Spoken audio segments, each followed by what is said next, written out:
Hello information family, I hope তোমরা সকলে অনেক ভালো আছো। তো আজকে তোমাদের জন্য যেটা নিয়ে বলবো, কেন দেখো আজকে তোমাদের যে বিষয়টা নিয়ে ডিসকাস করবো সেটা হলো তোমাদের দেখো WBJEE কাউন্সিলিং করে তোমরা অনেকে কলেজে ভর্তি হয়ে গেছো। তো মপ আপ রাউন্ডের রেজাল্টও বেরিয়ে যাবে কিছুদিনের মধ্যেই। তো এরপর শুরু হবে তোমাদের যে রিফান্ড প্রসেস সেটা। তো এই রিফান্ড প্রসেসটাতে টাইমও লাগে, তুমি অ্যাপ্লিকেশন করার পরে টাইম লাগে অনেক দিনই।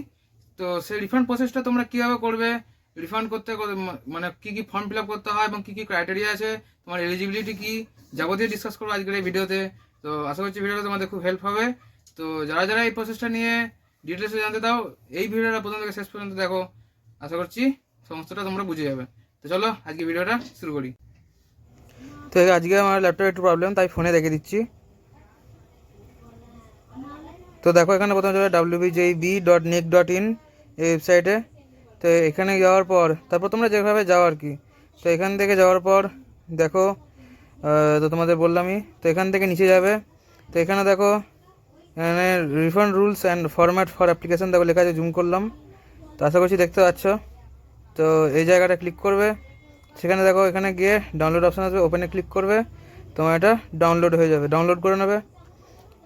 তো ডাউনলোড করে নেওয়ার পর তারপর দেখো এখানে তোমরা যে ফর্মটা দেখতে পাচ্ছ সেই ফর্মটা দেখো লেখা আছে রিফান্ড রুলস অ্যান্ড আর যা যা ডকুমেন্ট যা যা দেওয়ার যা যা লাগবে সমস্তটা এখানে লেখা আছে।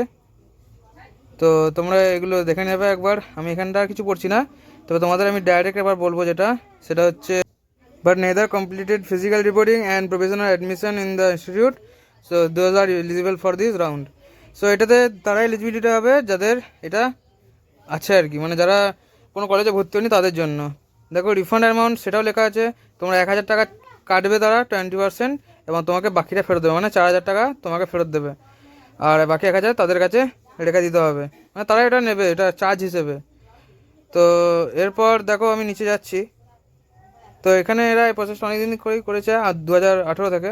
So mode of refund, the refund will be disbursed with NEFT RTGS directly to the bank account as to be mentioned in the candidate in the application for refund. তো তোমরা এখানে একটা অ্যাপ্লিকেশন ফর্ম আছে, সেখানে যে bank account details দেবে সেখানে তারা রিফান্ড করবে। দেখো শিডিউল ফর ডিসবার্সড, দেখো এখানে লেখা আছে 31 March, all application received during September to February will be proceed in March and disbursed 31 March. আর যে সমস্ত অ্যাপ্লিকেশন মার্চ থেকে আগস্ট হবে তাদের সেপ্টেম্বর থেকে ডিসবার্স হবে এবং 30 তারিখের মধ্যে ডিসবার্স ডান করা হবে। সেখানে দেখো the process of application for submission of document. So তোমাকে এখানে name of the examination WBJEE, দেখো refund of application for WBJEE 2023, application in the other format may not be accepted. So এখানে আমি অ্যাড্রেসটা পেয়ে গেলাম। দেখো তার এখানে অ্যাপ্লিকেশন ফর্ম আছে একটা।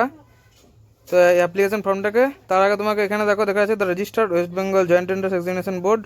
তো তোমাকে এই অ্যাড্রেস যেটা লেখা আছে এটাকে ভালো করে দেখে নাও, এই অ্যাড্রেসে কিন্তু তোমাকে স্পিড পোস্টের মাধ্যমে দিতে হবে, এছাড়া নেওয়া হবে না। তো স্পিড পোস্টের মাধ্যমে ঠিক এই ঠিকানায় তোমাকে অ্যাপ্লিকেশানটা লিখতে হবে। এরপর আসি অ্যাপ্লিকেশন ফর্মটা। তো দেখো এখানে ডেট ইয়ার মান্থ লিখবে, যে ডেটে অ্যাপ্লাই করবে, অ্যাপ্লিকেশন ফর রিফান্ড। তো এখানে এক্সামিনেশন আর counselling name the WBJEE 2023, year of examination তোমরা 2023, তাই 2023 ফুল নেম অ্যাড্রেস সব লিখবে, মোবাইল নাম্বার লিখবে।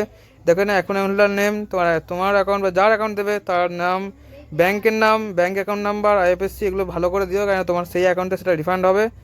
লাস্ট অ্যালটেড ইনস্টিটিউট, তুমি আগে যে ইনস্টিটিউটটা পেয়েছিলে সেই ইনস্টিটিউটটা তোমাকে এখানে দিতে হবে। তারপর ডিপোজিট অ্যামাউন্ট, সেই ডিপোজিট অ্যামাউন্টটা সেখানে লিখে দিতে হবে। রিজন ফর রিফান্ড, তুমি কী কারণে সেটা রিফান্ড নিতে চাও সেটা তুমি লিখে দেবে, যে এরকম আমি কোনো কলেজে ভর্তি হয়নি, তো সেক্ষেত্রে আমি এই টাকাটা ফেরত নিতে চাই। তো সেক্ষেত্রে সেটা লিখে দেবে এবং তোমার সিগনেচার ডেট দিয়ে করে দেবে, এবং ওপরে যে অ্যাড্রেসটা দেখালাম সেই অ্যাড্রেসে তোমরা সেটাকে পাঠিয়ে দেবে। তো আমি এই লিঙ্কটা ডাইরেক্ট নিচে ডিসক্রিপশন বক্সে এবং ওপরে আই বাটনে দিয়ে দিচ্ছি। তো এখান থেকে তোমরা সেটা চেক করে নেবে। দেখো এই লিঙ্কে ক্লিক করে ওখানে গিয়ে ওই অ্যাড্রেসে পাঠাবে। তো আপাতত এইটুকুই বলার ছিল। তো আজকের জন্য এটুকুই, দেখা হচ্ছে নেক্সট ভিডিওতে নেক্সট কোনো টপিক নিয়ে। ততক্ষণের জন্য বাই।